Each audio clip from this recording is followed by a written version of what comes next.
Ser Podcast. Las 8 de Hoy por Hoy en Ser Podcast. Hola, muy buenos días. Cuando van a cumplirse 2 años del inicio de la operación israelí en Gaza, de la respuesta a los atentados de Hamas, que se ha convertido en una masacre sistematizada, el Estado palestino tiene más apoyos que nunca, el gobierno israelí menos. Fue ayer cuando se reinició una cascada de declaraciones que hoy seguirán y que tuvieron en este momento uno de los más simbólicos, cuando Reino Unido, el mismo país que a principios del siglo XX declaró el derecho a un hogar nacional para los judíos en Palestina, ese mismo Reino Unido proclama ahora el reconocimiento de un Estado palestino. Lo hace, así lo dijo el primer ministro Keir Starmer, para revivir la esperanza de la paz y la solución de los dos estados. Canadá, Portugal, Australia, todos con términos similares, también se adelantaron a lo que ocurrirá desde hoy en el marco de las Naciones Unidas, donde no estarán físicamente, sino por videoconferencia, los representantes del Estado reconocido, vetados por Estados Unidos. Sergio Soto, buenos días. ¿Qué tal, Ángeles? Buenos días. Declaró el primer ministro australiano que el futuro de esperanza, seguridad real y paz está en esta decisión: reconocer un Estado palestino. Una aspiración legítima, la mejor oportunidad en décadas, añadió. Una paz justa y duradera, dijo Portugal. Una hambruna devastadora que hay que evitar para un futuro de paz, afirmó Canadá. Hoy serán 157 los estados, el 75% de la población mundial, los que declararán el reconocimiento del Estado palestino. Se añadirá también Francia, que tiene la mayor comunidad judía de Europa y también la mayor comunidad de musulmanes. Así, la invasión de Gaza, la toma de los territorios palestinos y los brutales métodos de Israel se han convertido en el principal asunto de la política mundial en este momento, hasta afianzar varias rupturas y brechas, y define bien el estado actual de las cosas. Pablo Morán, buenos días. Hola, Ángeles, buenos días. Porque no solo se evidencia la distancia todavía mayor entre Israel y Palestina, también la de Estados Unidos, cada vez más apartado del derecho internacional y del resto de Occidente. Por eso, Pablo, la primera pregunta es si lo que desde hoy vamos a ver en Nueva York, esta ola de reconocimientos, tiene algún recorrido, si servirá finalmente para algo. Es sin duda altamente simbólica, pero por sí sola no cambiará las cosas. Hoy por hoy es inviable el Estado palestino, según advierten los analistas a los que hemos consultado, como el catedrático Ignacio Álvarez Osorio. Gaza, Cisjordania y Jerusalén Este llevan ocupadas desde el año 1967 y en todas estas décadas Israel ha llevado a cabo una política de hechos consumados destinada precisamente a romper la continuidad palestina. Un Estado imposible a día de hoy y un reconocimiento que, como decíamos, por sí solo no parará el genocidio, según Haitham Amirat, director ejecutivo del CEARC. Si no va acompañado de medidas concretas que le eleven el coste al Estado de Israel de continuar por este camino, pues significa que es una farsa. Es una apariencia de que se hace algo cuando en realidad el gobierno de Netanyahu sigue disfrutando de la impunidad. No obstante, el reconocimiento aísla todavía más a Israel y repara una injusticia histórica, como señalaba la catedrática Luz Gómez anoche en Hora 25. Que la bandera palestina puede ondear en los edificios oficiales y ya no se la puede prohibir, como venía sucediendo hasta ahora.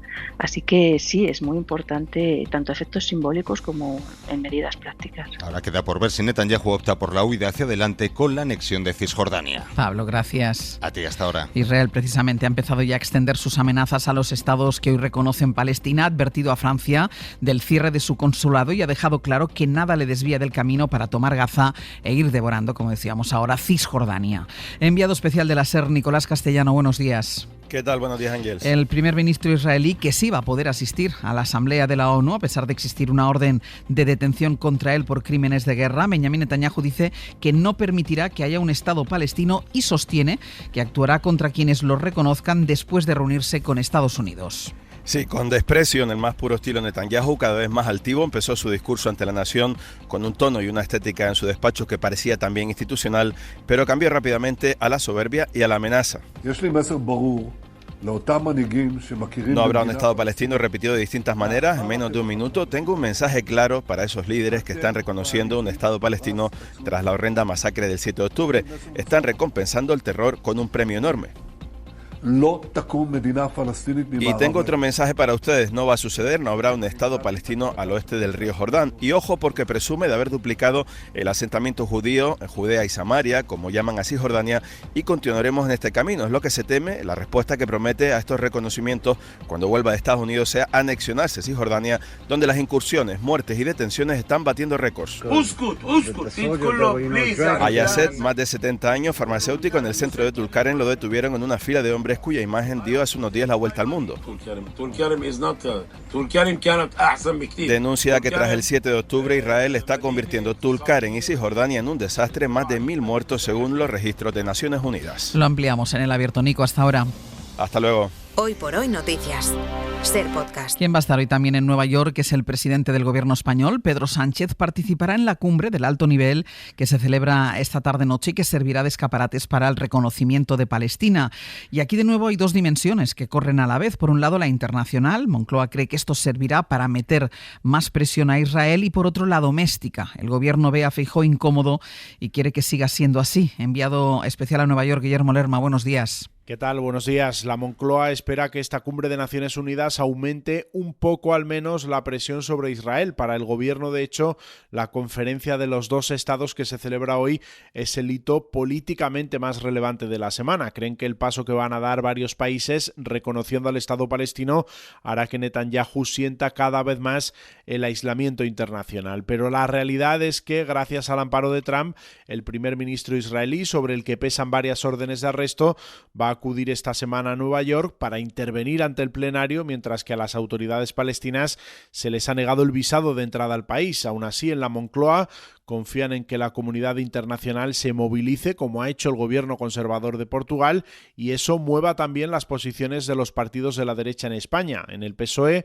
ven a Feijóo haciendo equilibrios imposibles en ese asunto para distanciarse de la masacre que está cometiendo Netanyahu, sin contradecir, dicen, el discurso de Aznar o de Díaz Ayuso. Ayer estuvo Pedro Sánchez en Gavà, en Barcelona, desde donde criticó a Feijóo sin mencionar a Feijóo. Yo suelo decir que el rumbo del PP hoy lo marcan tres As: Aznar, Ayuso y Abascal. Bueno, pues yo le digo al señor Aznar con toda humildad que de él no esperamos ninguna lección. Lo que esperamos son disculpas. Disculpas por su guerra de Irak, disculpas por su mentira con la guerra de Irak y también con el 11 de marzo.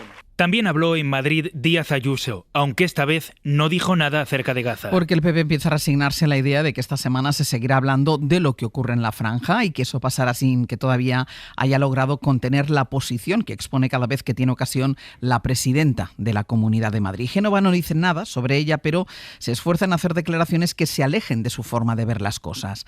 David Junquera, buenos días. Buenos días. El PP quiere hablar de esto. Las pulseras de protección para las mujeres que sufren violencia.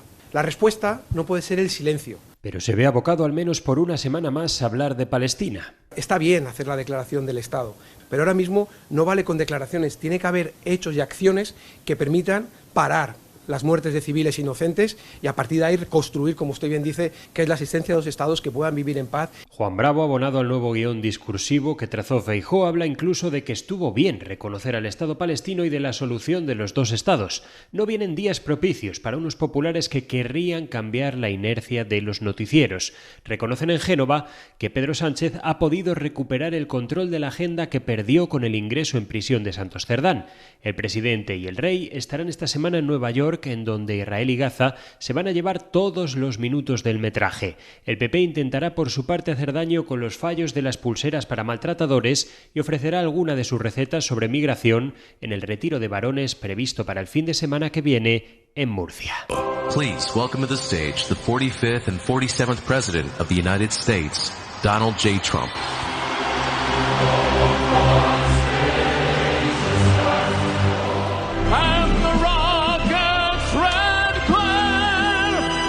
Reunieron a decenas de miles de personas en un estadio. Donald Trump abrazó a la viuda, el público rompió en aplausos, cantaron el himno de Estados Unidos.